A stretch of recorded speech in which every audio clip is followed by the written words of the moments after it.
कनिका आईने के सामने खड़ी थी। हाथों में नई हरी चूड़ियां खनक रही थी। मांग में सिंदूर चमक रहा था और चेहरे पर वही मासूम मुस्कान जो एक नई नई सुहागन के चेहरे पर होती है। उसे क्या पता था कि कुछ ही पलों में उसकी पूरी पहचान, उसका पूरा अस्तित्व कुचल दिया जाएगा।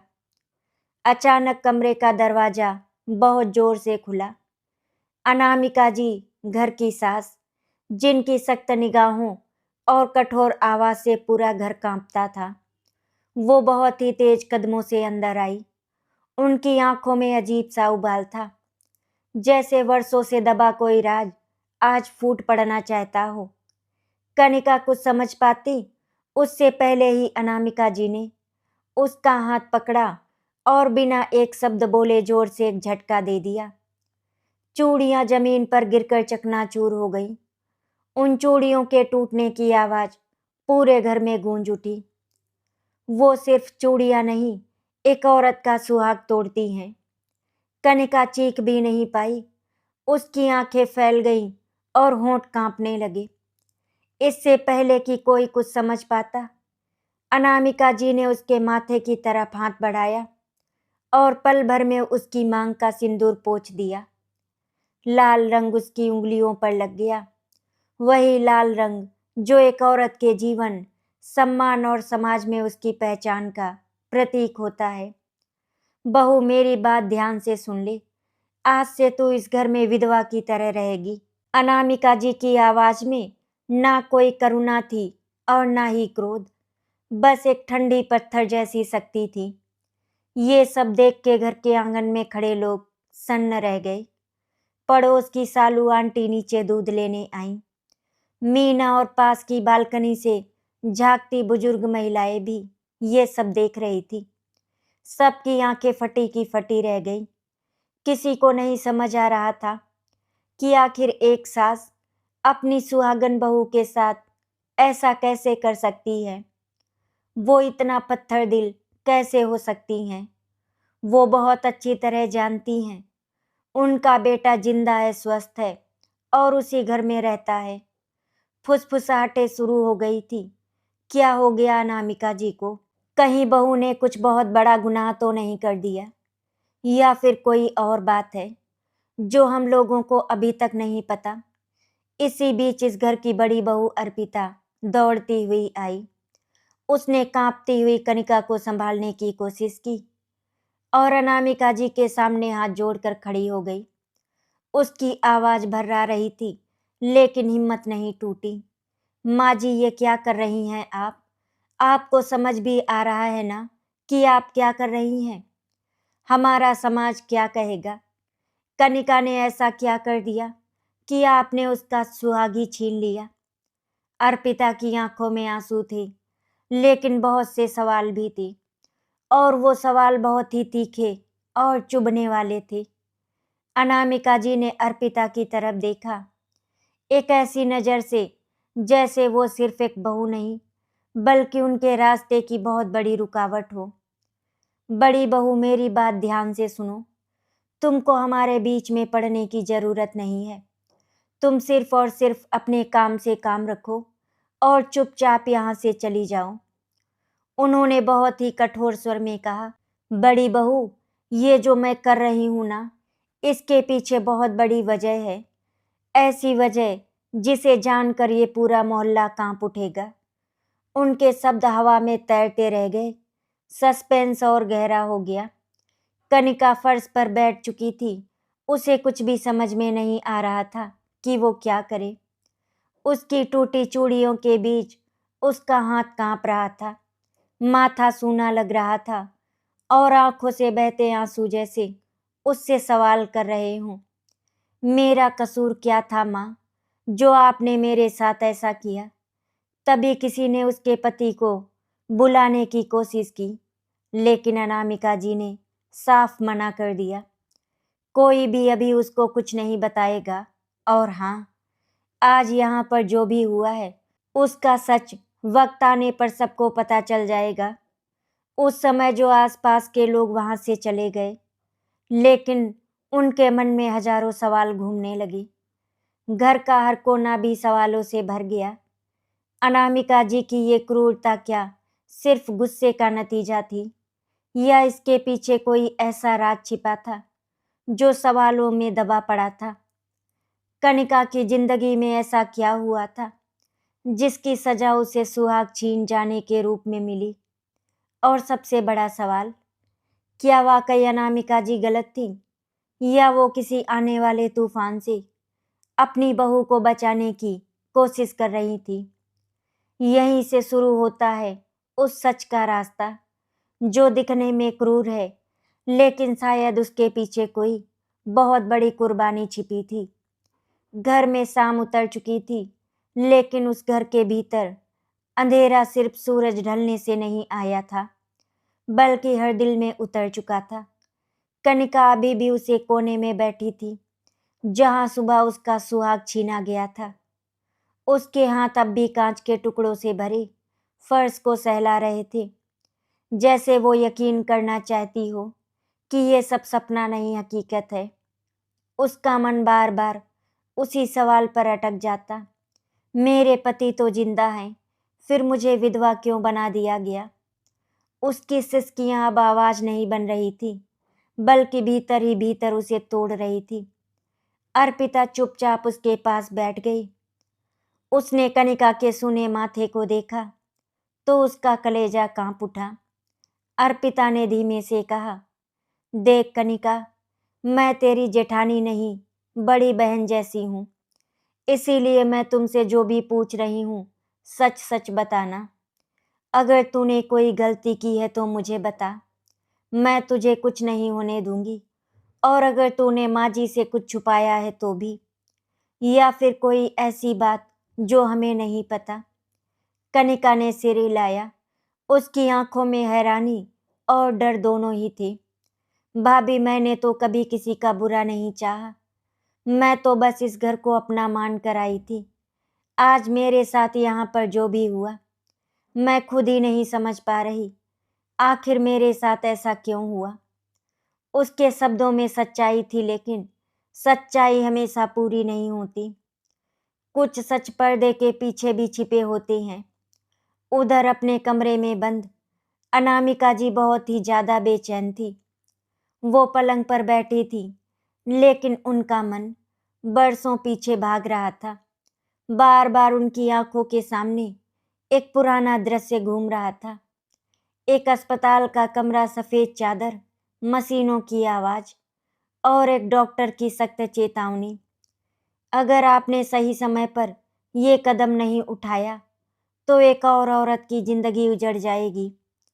अनामिका जी ने कांपते हाथों से अपने कान ढक लिए, जैसे वो उस आवाज को दबा देना चाहती हूँ। लेकिन यादें बहुत ही जिद्दी होती हैं, वो कभी दबती नहीं। रात को खाने की मेज पर सन्नाटा पसरा रहा। कनिका को बुलाया ही नहीं गया। मोहल्ले में बातें तेज हो चुकी थी। कोई कह रहा था बहू का चरित्र ठीक नहीं, तो कोई अनामिका जी को पत्थर दिल बता रहा था। लेकिन सच ना तो मोहल्ले को पता था और ना ही उस घर के लोगों को। अनामिका जी खिड़की से बाहर झांक रही थी और हर गुजरते चेहरे में उन्हें वही पुराना डर दिखाई दे रहा था। वो डर जो उन्होंने बरसों पहले झेला था और जिसे वो किसी भी कीमत पर दोहराने नहीं देना चाहती थी। अचानक दरवाजे पर दस्तक हुई। वो अर्पिता थी। उसने साहस जुटाकर कहा, माँ जी, अगर आप हमें सच नहीं बताएंगी तो ये घर टूट जाएगा। कनिका अंदर ही अंदर मर जाएगी। अनामिका जी ने धीरे से दरवाजा खोला। उनकी आंखों में आंसू थे, लेकिन आवाज अब भी सख्त थी। तू नहीं जानती अर्पिता, कुछ सच ऐसे होते हैं जो प्यार से नहीं, सिर्फ कठोरता से बचाए जा सकते हैं। उसी रात कनिका को बहुत तेज बुखार आ गया। उसकी हालत बिगड़ती देख अर्पिता घबरा गई। डॉक्टर को बुलाया गया। डॉक्टर ने दवा लिखते हुए कहा, इन्हें मानसिक आघात लगा है। अगर इनका मन संभाला नहीं गया तो हालत और बिगड़ सकती है। ये सुनकर अनामिका जी का चेहरा पीला पड़ गया। एक पल के लिए ऐसा लगा जैसे उनका कठोर कवच टूट जाएगा, लेकिन अगले ही पल उन्होंने खुद को संभाल लिया। इसे कुछ नहीं होगा, उन्होंने धीमे से कहा, जैसे खुद को यकीन दिला रही हूँ। रात के सन्नाटे में अनामिका जी अकेली बैठी रहीं। उनके हाथ में एक पुरानी डायरी थी जिसके किनारे घिस गए थे और उसके पन्ने पीले पड़ चुके थे, जिसमें वो सच लिखा था जिसे उन्होंने सालों से किसी को नहीं बताया था। उन्होंने पहला पन्ना खोला और फुसफुसाई, अगर ये राज बाहर आया तो सिर्फ कनिका नहीं, पूरा परिवार तबाह हो जाएगा। रात बहुत गहरी हो चुकी थी। घर के हर कमरे की बत्तियां बुझ चुकी थी, लेकिन अनामिका जी के कमरे में अब भी एक पीली सी रोशनी जल रही थी। वही पुरानी डायरी उनके कांपते हाथों में थी, जिसे उन्होंने बरसों से अपने दिल की तिजोरी में बंद कर रखा था। उन्होंने पहला पन्ना पलटा और जैसे ही स्याही से लिखे शब्दों पर उनकी नजर पड़ी, उनकी आंखें भर आई। ये शब्द आज के नहीं थे, ये शब्द उस दौर के थे जब उनका अपना संसार बिखरने की कगार पर आ खड़ा हुआ था और एक फैसले ने उनकी जिंदगी की दिशा बदल दी थी। डायरी में लिखा था, आज डॉक्टर ने फिर चेतावनी दी है। अगर सच समय रहते नहीं बताया गया तो एक नहीं, दो नहीं, कई जिंदगियां उजड़ सकती हैं। मैं एक माँ हूँ और मुझे फैसला करना होगा। दुनिया क्या कहेगी ये सोचूं या किसी मासूम की जिंदगी बचाऊं। अनामिका जी की सांसें तेज हो गई। उनकी आंखों के सामने वो दिन घूम गया जब अस्पताल के ठंडे गलियारों में उन्हें अकेले बैठकर एक ऐसा सच सुनाया गया था जिसने उन्हें भीतर से तोड़ दिया था। डॉक्टर ने साफ कहा था, कुछ बातें छुपी रहे तो मौत बन जाती हैं और सामने आ जाए तो बदनामी। उधर दूसरे कमरे में कनिका नींद और बेहोशी के बीच झूल रही थी। बुखार में भी उसके होंठ हिल रहे थे। भाभी, मैंने क्या किया? अर्पिता उसका हाथ पकड़े बैठी थी। हर धड़कन के साथ उसका दिल भी कांप रहा था। उसे बार बार लग रहा था कि इस घर में कोई बहुत बड़ा तूफान दबा बैठा है जो अब फूटने वाला है।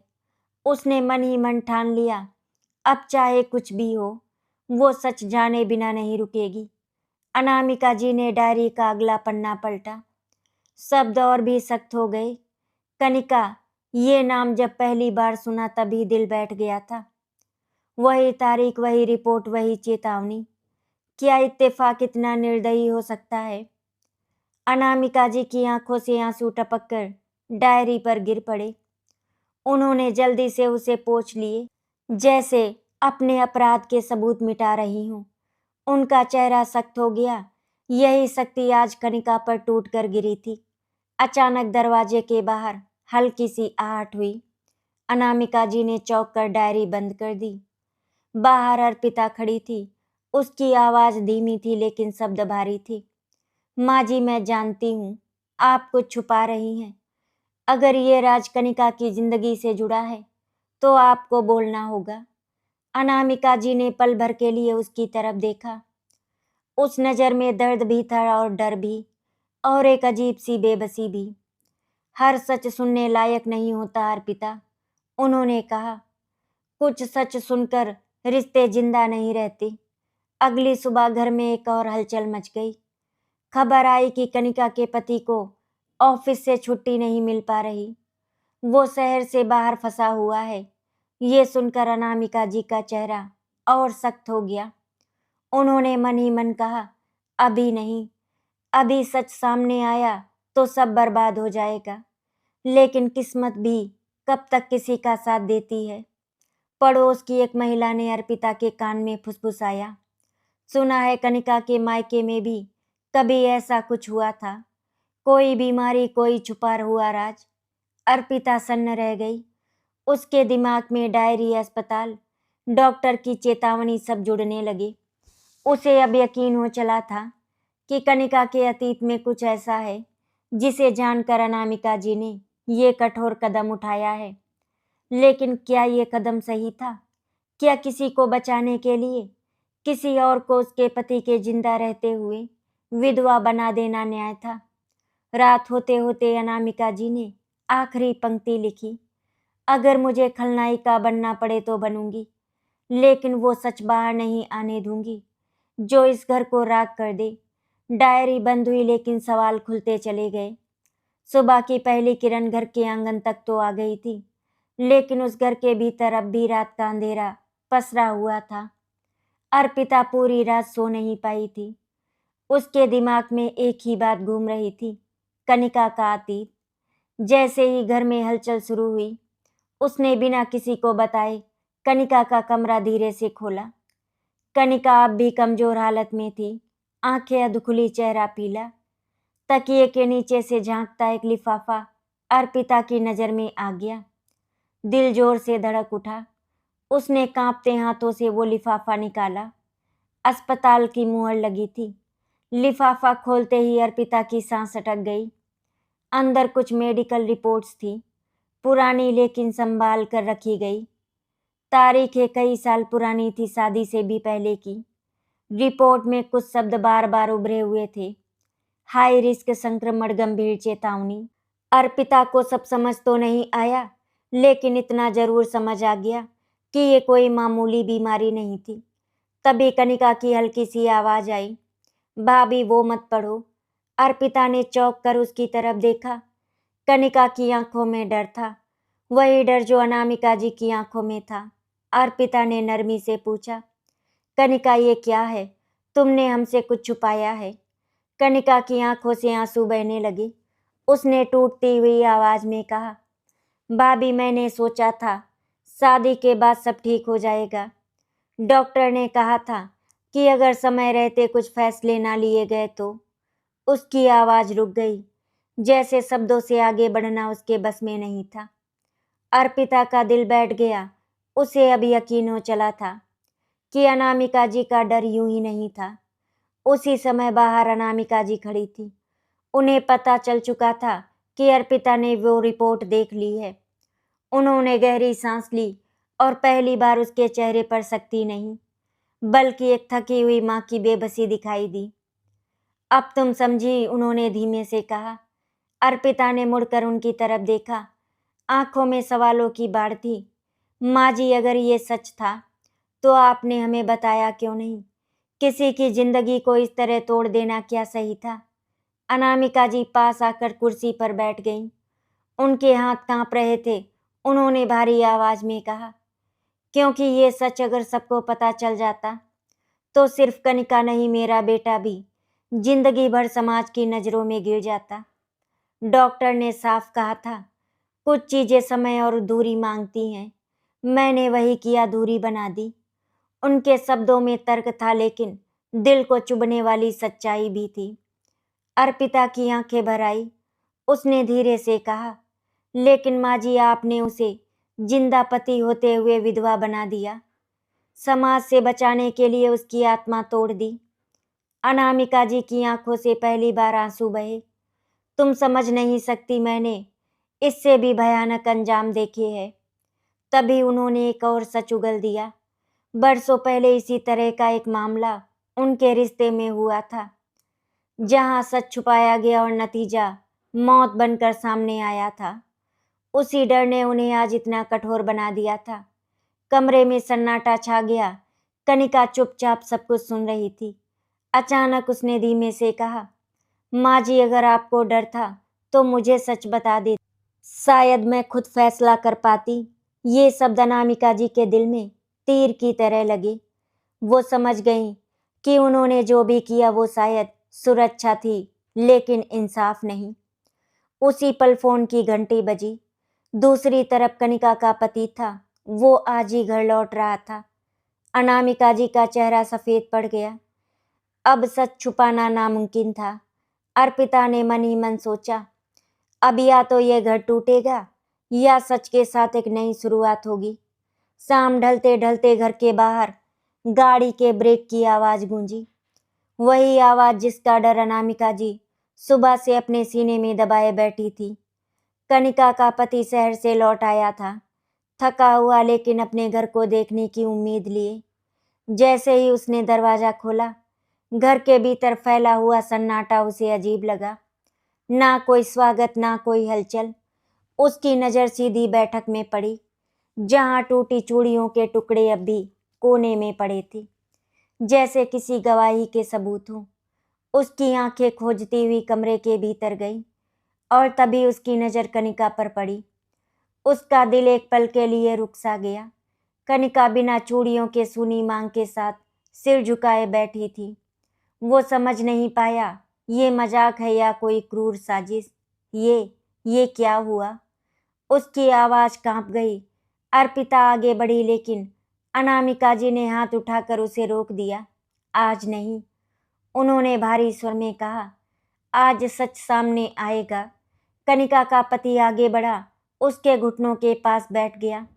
कनिका, मेरी तरफ देखो, उसने कहा, लेकिन कनिका की आंखों में आंसू थे। हिम्मत नहीं।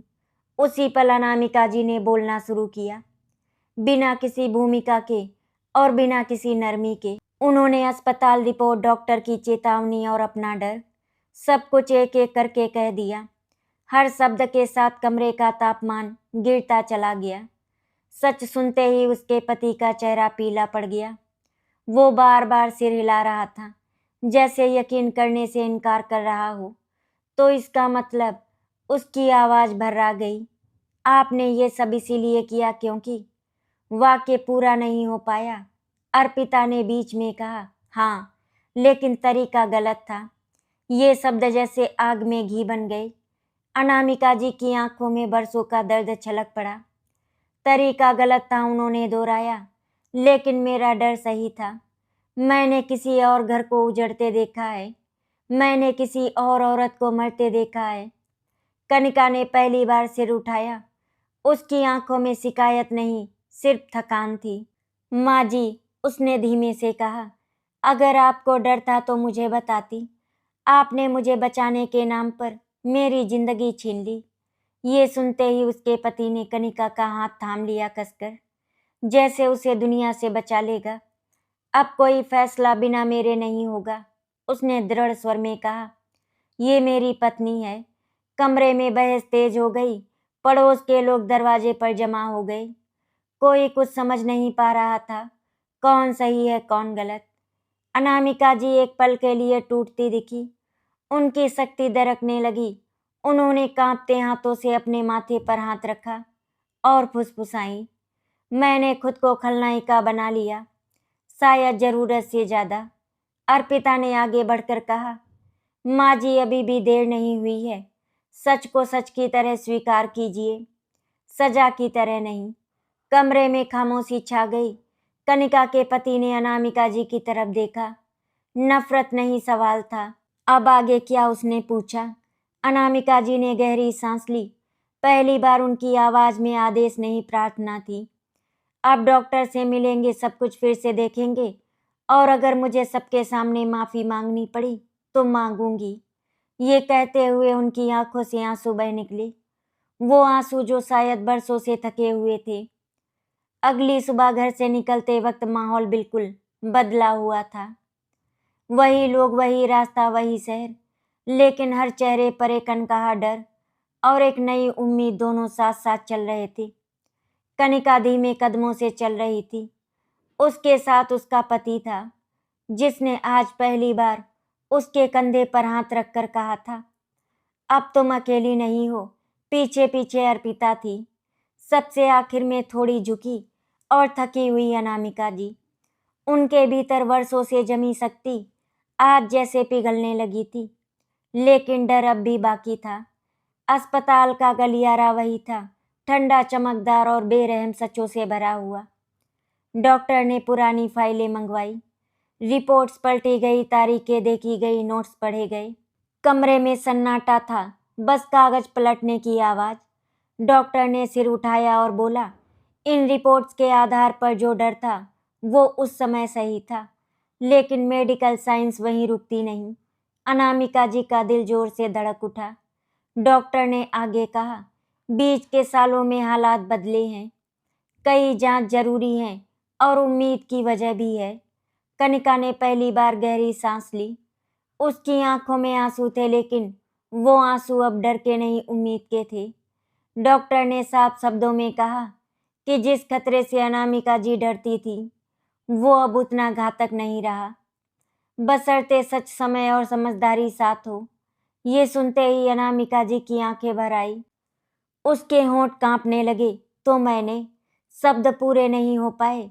डॉक्टर ने नरमी से कहा, आपने जो किया वो डर से किया, लेकिन अब डर से ज्यादा जरूरत भरोसे की है। अस्पताल से बाहर निकलते ही अर्पिता ने अनामिका जी का हाथ थाम लिया। माँ जी, उसने कुछ कहा, आपने सब कुछ अपने ऊपर ले लिया, अब थोड़ा सा बोझ हमें भी उठाने दीजिए। अनामिका जी की आंखों से आंसू बहने लगे।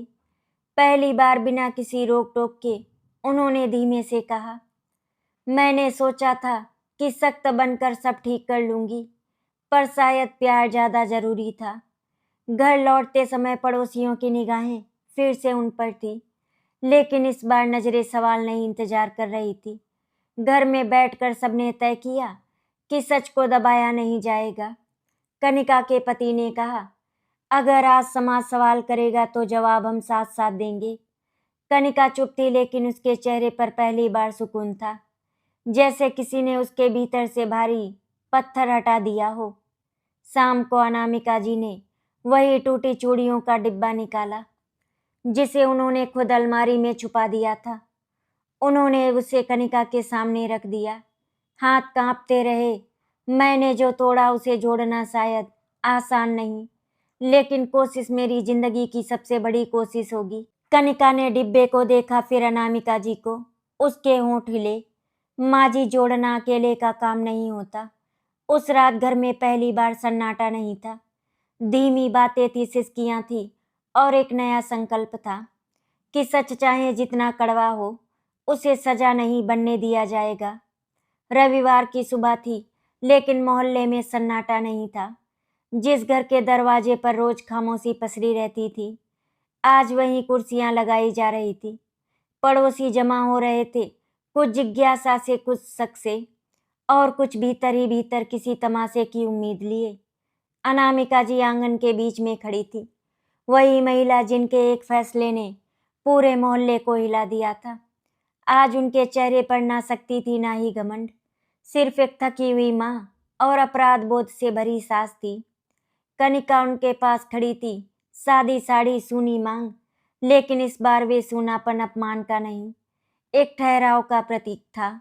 अर्पिता दोनों के बीच सेतु बनकर खड़ी थी। जैसे ही अनामिका जी ने बोलना शुरू किया, भीड़ में खुसुर फुसुर थम गई।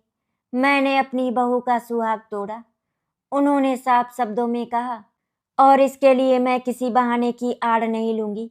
ये सुनते ही कई औरतों ने मुंह पर हाथ रख लिया, कुछ पुरुषों ने सिर झुका लिया।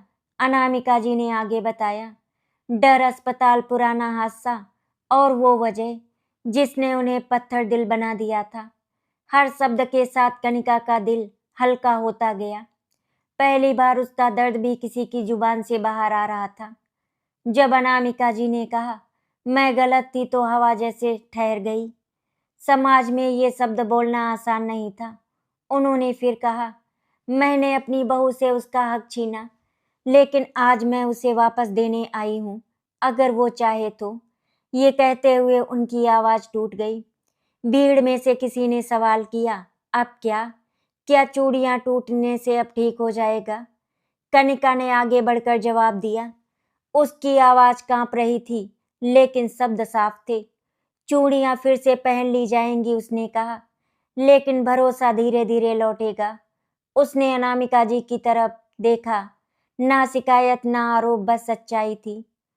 उस नजर ने अनामिका जी को अंदर तक हिला दिया। तभी कनिका के पति ने सबके सामने उसका हाथ थामा। मेरी पत्नी का सम्मान मेरे लिए सबसे ऊपर है, उसने कहा। बीमारी हो या डर, हम सच से भागेंगे नहीं। ये सुनकर कुछ लोगों की आंखें नम हो गईं। पहली बार मोहल्ले को एहसास हुआ कि ये कहानी सिर्फ एक सास बहू का झगड़ा नहीं थी, बल्कि डर और अज्ञात की जंजीरों की कहानी थी। सभा खत्म होते होते माहौल बदल चुका था। कुछ औरतें आगे बढ़कर कनिका को गले लगाने लगी। किसी ने सामान्य धीमे से कहा, हिम्मत चाहिए ऐसा सच बोलने के लिए। अनामिका जी एक कोने में बैठ गईं। उनके कंधे झुके हुए थे, लेकिन मन हल्का था। अर्पिता उनके पास बैठकर बोली, माँ जी, आज आपने जो किया वो असली ताकत है। शाम को घर लौटी तो अनामिका जी ने पूजा की थाली सजाई। वही चूड़ियाँ जो कभी टूटती थी, अब नई थी, लेकिन उनके हाथ एक नई दिशा में थी। उन्होंने कनिका की तरफ देखा और पहली बार आदेश नहीं, विनती की। अगर तुम्हारा मन करे तो। कनिका ने पल भर सोचा, फिर धीरे से सिर हिलाया। ये सिर हिलाना माफी नहीं था, ये एक नई शुरुआत की इजाजत थी। सुबह की हवा में अब सुकून था, लेकिन कनिका के भीतर अब भी एक अनकहा डर बैठा हुआ था।